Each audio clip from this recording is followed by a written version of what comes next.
Unidad 5. Instalaciones de agua caliente sanitaria. En esta unidad veremos qué son las instalaciones de agua caliente sanitarias. Estas instalaciones son una parte de las instalaciones de agua potable del edificio. Por lo tanto, van a tener muchos elementos y cosas en común con las primeras. La unidad se distribuye en tres grandes bloques. En primer lugar, vemos el diseño y los tipos de instalaciones. En la segunda, componentes de una instalación de agua caliente sanitaria, y a continuación vemos cómo se calculan sus principales elementos. Puesto que las instalaciones de agua caliente sanitaria tienen muchos elementos en común con la de agua potable, en esta unidad solo vamos a explicar los elementos que son propios de una instalación de agua caliente sanitaria. El agua caliente sanitaria se denomina abreviadamente ACS. En primer lugar, para clasificar los diversos tipos de instalaciones de agua caliente sanitaria, debemos usar los sistemas de producción del agua caliente. Así tenemos dos grandes grupos, sistemas individuales y sistemas centrales o colectivos. En los sistemas individuales, cada propietario tiene su propio sistema de producción de agua caliente sanitaria. Hay dos tipos principales de sistemas de producción individual de ACS, los calefones y los termoeléctricos. El otro gran grupo, sistemas de producción centralizada, consiste en un sistema que comparten varios propietarios o usuarios. Dentro de este sistema, los dos principales grupos son de producción directa y producción directa con sistema de acumulación.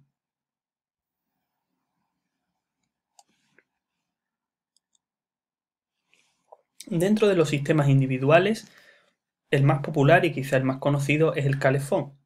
Es un elemento que produce agua caliente para un solo propietario que manda un combustible, que es gas, que puede venir de una red pública o de un gas que esté embotellado. Tiene la ventaja de que cada propietario es el propietario, por así decirlo, de su sistema, por lo que el mantenimiento es muy sencillo. Como inconveniente, tenemos que las instalaciones van a estar sobredimensionadas, porque cada vivienda tiene que tener un calefón. Por lo tanto, estos sistemas son apropiados para viviendas individuales o pequeños grupos de viviendas. En segundo lugar, aunque no muy conocidos, tenemos los termoeléctricos. Consisten en un contenedor donde el agua se calienta mediante una resistencia eléctrica que toma potencia de la red. Su principal ventaja es que es muy seguro porque es un sistema muy simple. Eliminamos el riesgo de explosiones por el gas. Pero tiene un inconveniente, que es muy antieconómico, consume mucha potencia eléctrica y además tarda mucho en calentar el agua.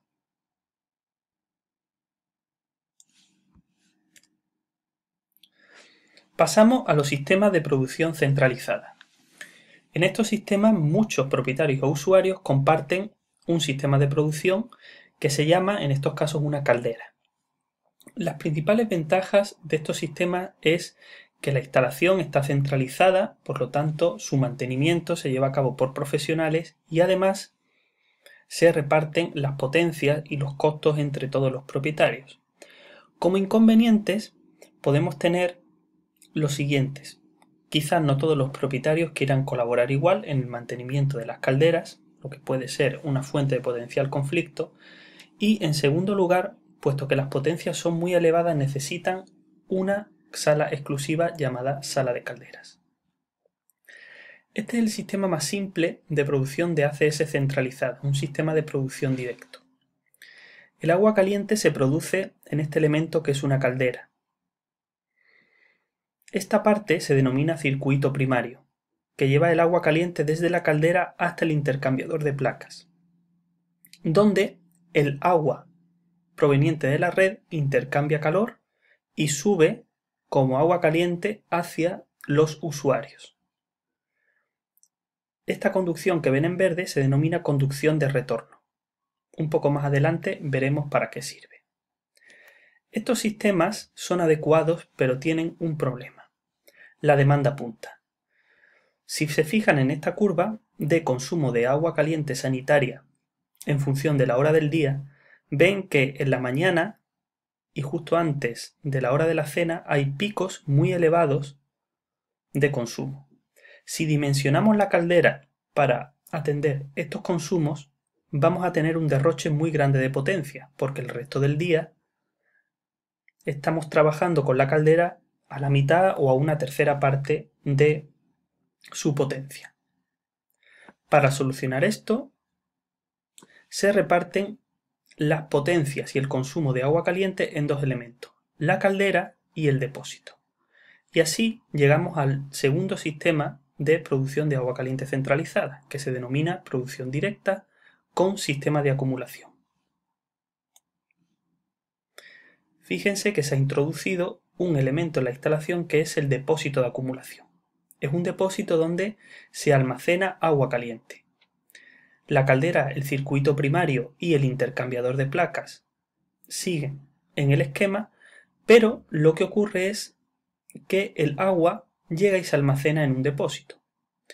Según se requiera más o menos agua, el depósito se va llenando o vaciando, y la caldera siempre está funcionando para reponer el agua caliente que sale del depósito. Estos sistemas son mucho más convenientes porque pueden atender a un mismo número de usuarios con una potencia de la caldera muy inferior. Vamos a ver ahora un poco más en detalle cada uno de los elementos de este sistema de producción. En primer lugar, la caldera. Aquí pueden ver una imagen de la caldera alimentada por una tubería de gas.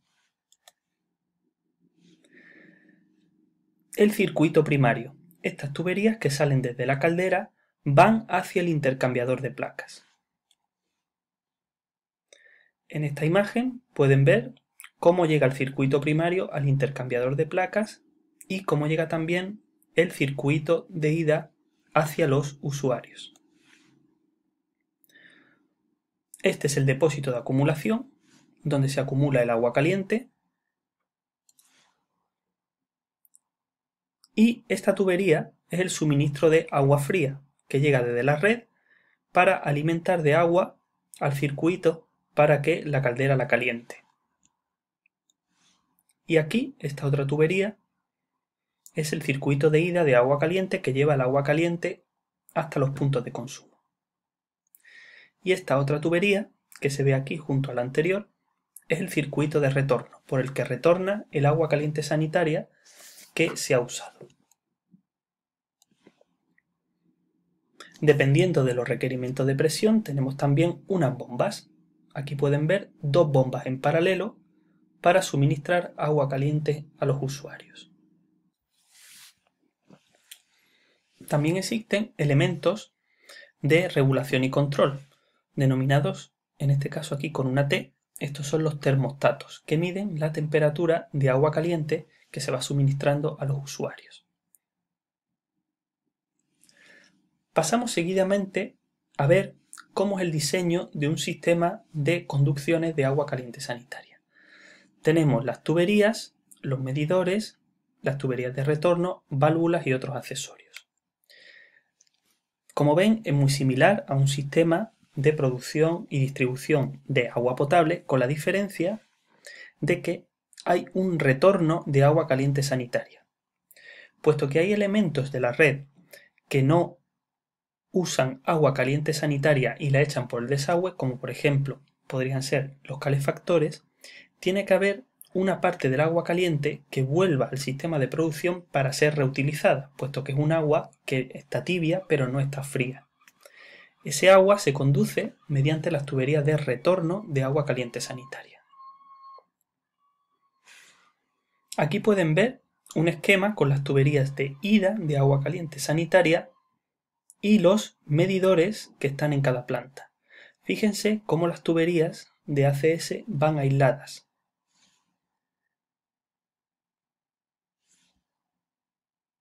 Aquí tienen los medidores de agua caliente sanitaria para medir el consumo de cada usuario.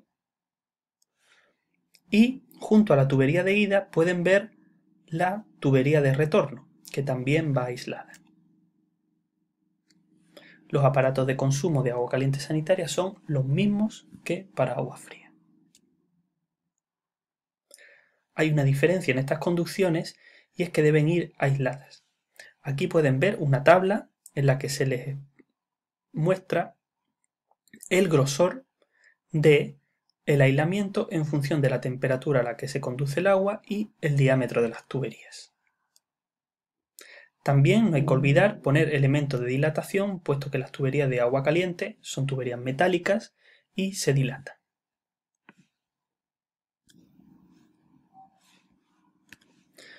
El cálculo de estas instalaciones es muy similar al de las instalaciones de agua fría. En primer lugar, tienen que calcular el caudal instalado y el caudal máximo probable. Para calcular el caudal instalado, tienen que irse al anexo 3 del RIDA y en este caso tomar la columna de agua caliente. También deben calcular otro parámetro que es el consumo medio diario. La norma chilena no tiene datos exactos para el consumo medio diario de agua caliente, pero como referencia pueden tomar los datos de la siguiente tabla. Otro factor que deben definir al calcular agua caliente sanitaria es la temperatura a la que va a salir el agua.